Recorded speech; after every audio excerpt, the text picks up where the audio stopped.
There's a lot less physical activity, particularly in some of the younger populations. Simple changes that can reduce the risk of colorectal cancer.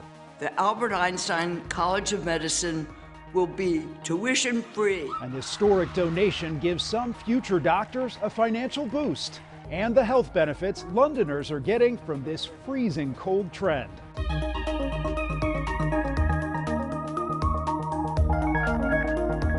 Welcome to Eye on Health, where we focus on stories that affect your physical and mental well-being. I'm Bradley Blackburn. We begin with a warning about the spread of the measles virus around the country. More than 36 cases of the highly infectious disease have now been reported, many of them in Florida. The state's Surgeon General is defying CDC guidance by not recommending vaccines or requiring unvaccinated children to stay home from school. CBS News chief medical correspondent Dr. John LaPook says those rules exist because parental decisions don't affect just their own children. It can cause pneumonia. It can cause inflammation of the brain. It can even cause death. About 1 in 5 unvaccinated people who get the measles will end up in the hospital. 1 to 3 children out of every 1,000 will end up dying from it. And it's so infectious that if you are not immunized, there's about a 90% chance, if you're next to somebody who has measles, that you're going to come down with measles. A person can be infected with the virus for several days before they start to show symptoms, and Dr. LaPook says it can often be mistaken for a cold at first before a rash shows up. Well, there are these pockets of people who are unimmunized, and that happens every few years for whatever reason, right? The way they get infected, the way the outbreak starts is they go outside the country generally, and where measles is more prevalent, and they get infected there, they come back here, and they start an outbreak. Measles was declared eliminated from the U.S. in 2000 thanks to a highly effective vaccination program. But since then, rates have fallen below the 95% needed to achieve herd immunity. According to the CDC, the vaccine is 97% effective at preventing infection after 2 doses. There's new guidance from the CDC on respiratory viruses, including COVID-19. The health agency is looking to craft a unified approach that's more likely to be followed by the public. The CDC says if you are sick, stay home and away from others until you're fever-free for 24 hours without fever-lowering medication and symptoms are improving. Then for the next 5 days, take precautions like masking and social distancing to curb the spread. After that, take any other precautions you normally would.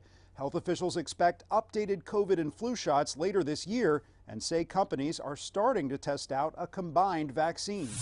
Soon, there may be an easier way to tell if a product at the grocery store is a healthy choice.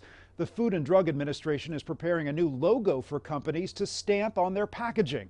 Only foods that meet certain requirements will be allowed to use it. The FDA says raw fruits and vegetables automatically qualify, and around 3% of processed foods currently meet the standard. The new symbol will follow a long-awaited update to the FDA's definition of which foods can claim to be healthy under federal rules.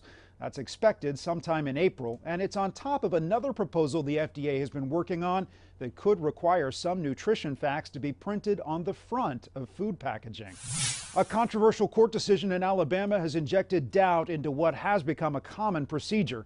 In vitro fertilization, or IVF, is conducted more than 400,000 times a year in the U.S. and results in about 2% of all pregnancies. As part of that process, nearly 170,000 embryos do not get used, and owners have the legal right to destroy, store, or donate them.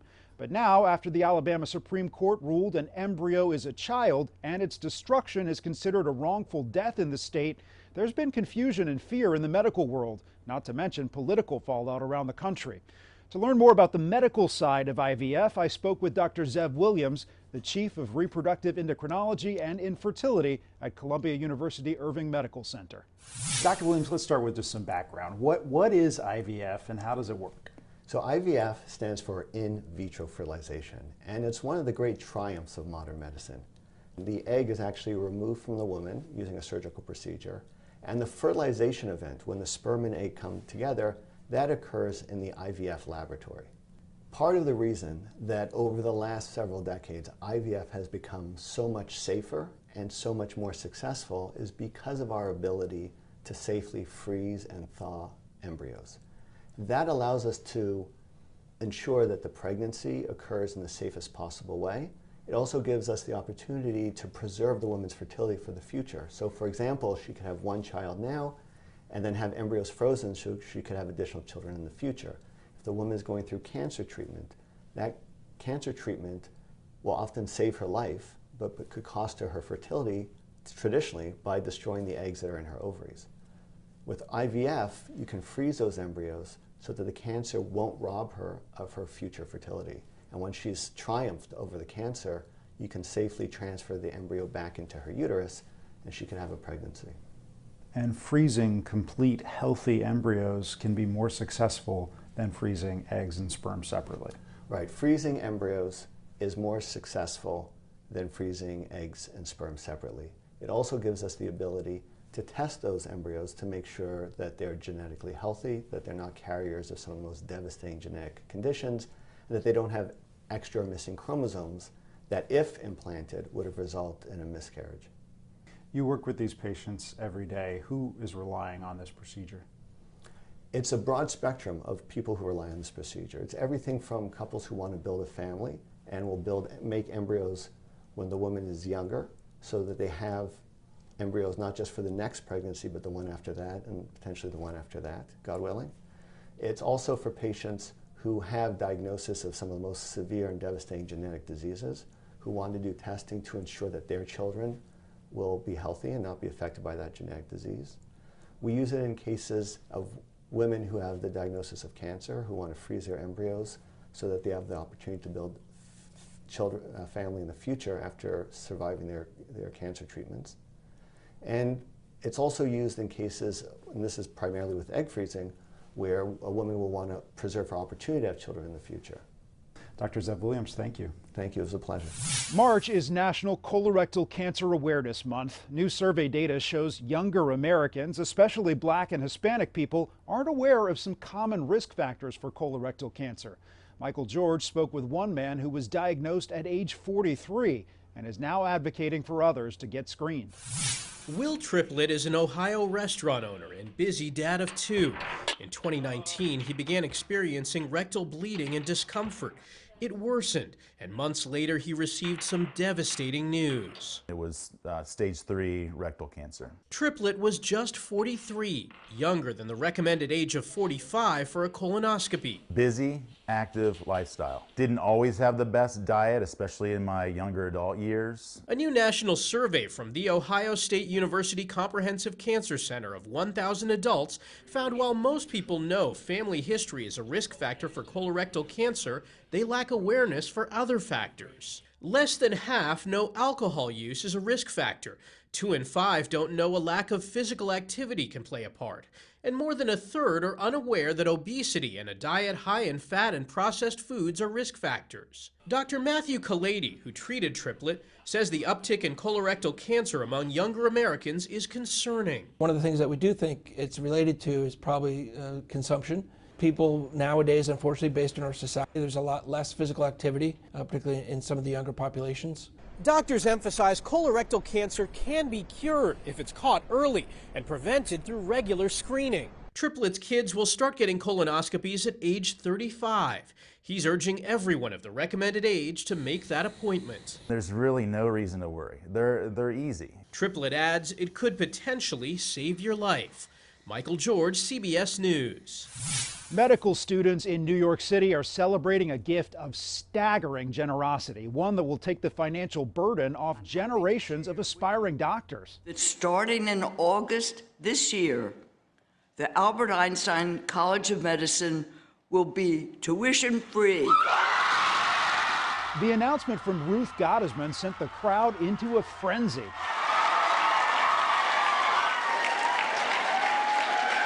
The 93-year-old is a retired professor at the Albert Einstein College of Medicine in the Bronx, whose late husband made a fortune as an investor.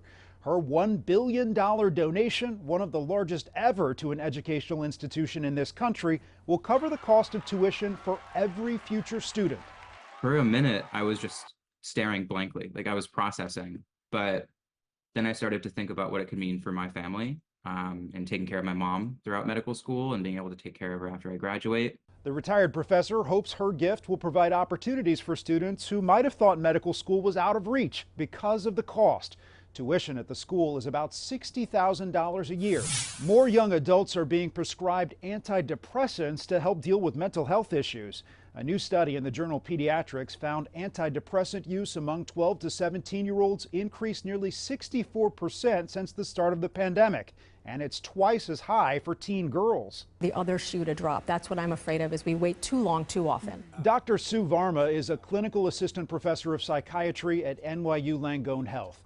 She says increased screen time is driving many issues that can lead to mental health problems. We are seeing increased social media use, right? So teens are almost on using screen time all day. But it's not the screens per se. It's the fact that key things are happening. They're not getting as much sleep as a result. They're not getting as much movement, and they're not getting as much in-person connection. Dr. Varma says medication can be life-saving, but other measures like therapy should also be used to treat patients. Former talk show host Wendy Williams has been diagnosed with primary progressive aphasia and a type of dementia.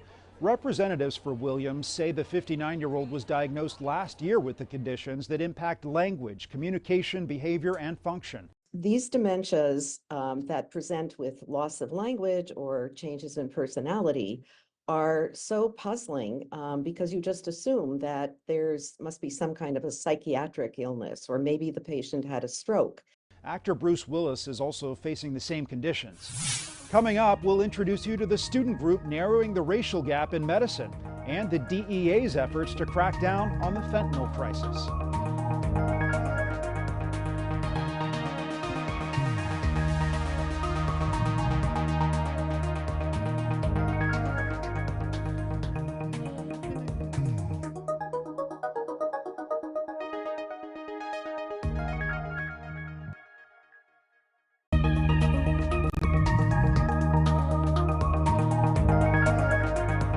Welcome back. The Drug Enforcement Administration is ratcheting up its fight against the fentanyl crisis by cracking down on the use of pill pressers.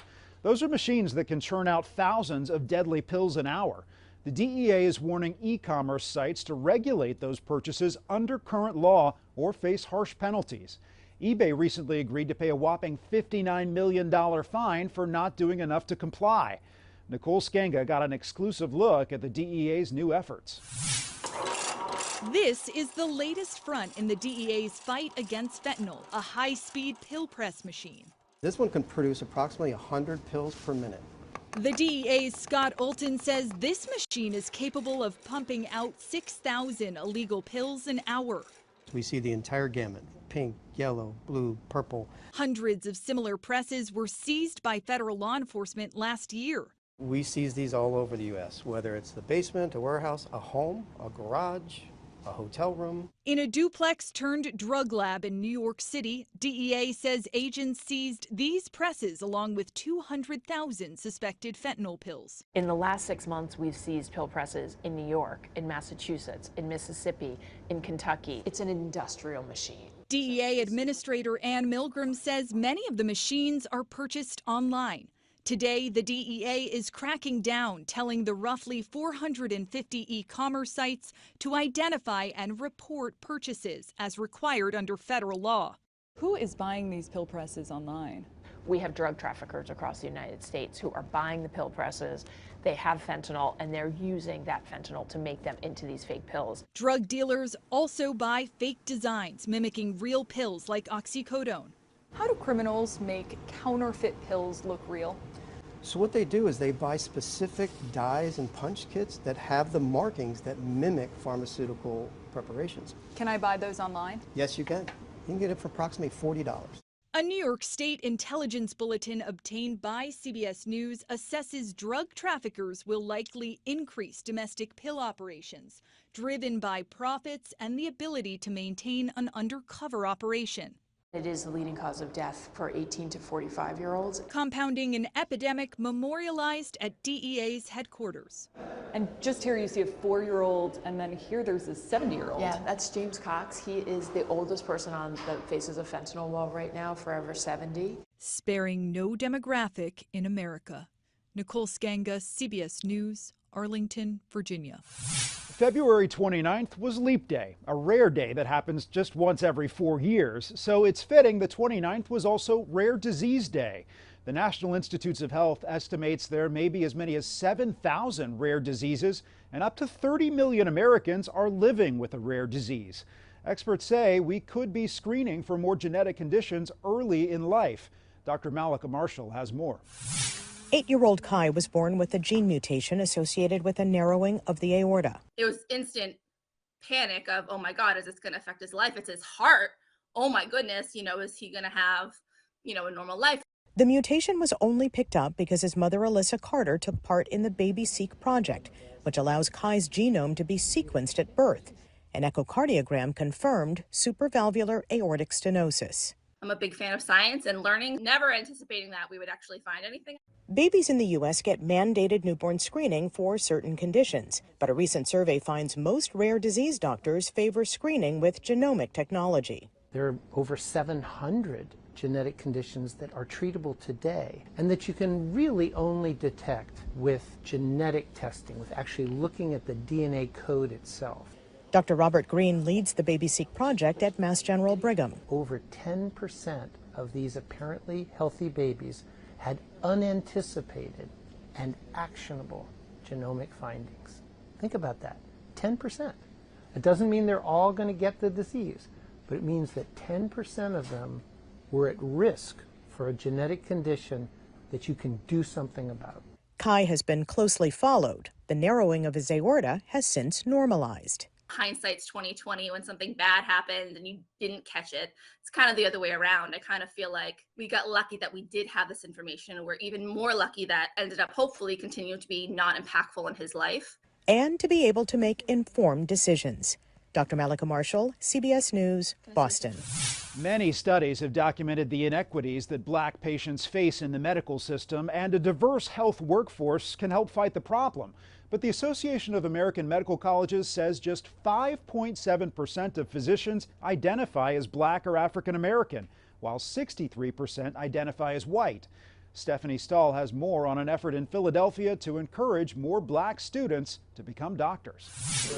Dressing for success, these second-year medical students at Jefferson Sidney Kimmel Medical College are members of Black men in white coats. With the intention of trying to increase the number of Black men going into the field of medicine, it's a very challenging journey, and it's a journey that definitely does require a lot of assistance. Kevin Carolina is a founding member of the group, inspired by his own experience. As I see the impact that the lack of diversity has on health outcomes within people that look like me. The CDC says Black people have higher rates of disease, health complications, and death. Part of that is blamed on a historic lack of trust of white doctors and not being able to find medical professionals of the same race. The Association of American Medical Colleges says diversity in medicine is improving, but still only 5% of doctors are Black. Although our numbers are rare within medicine, we're working to improve that and just kind of up those numbers as well. Nathan DeLocht is also a member of Black men in white coats. When I was younger, I never really had any role models who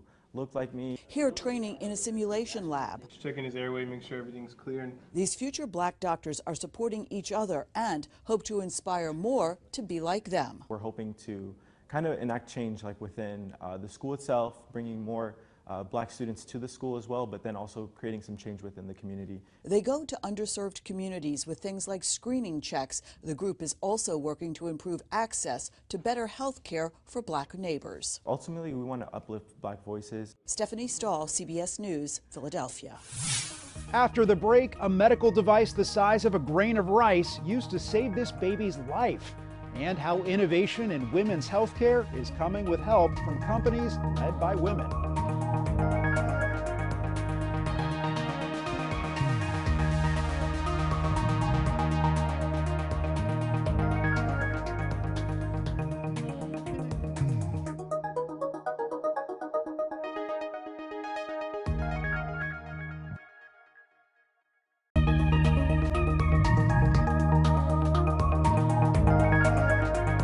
Welcome back. A growing tech industry is aimed at improving women's health and closing the gender gap in healthcare. Devices are now being designed specifically for female bodies to monitor heart health and other conditions. And as Meg Oliver reports, many of the companies behind the innovation are led by women. So it's not metal, it's very soft, it's very comfortable.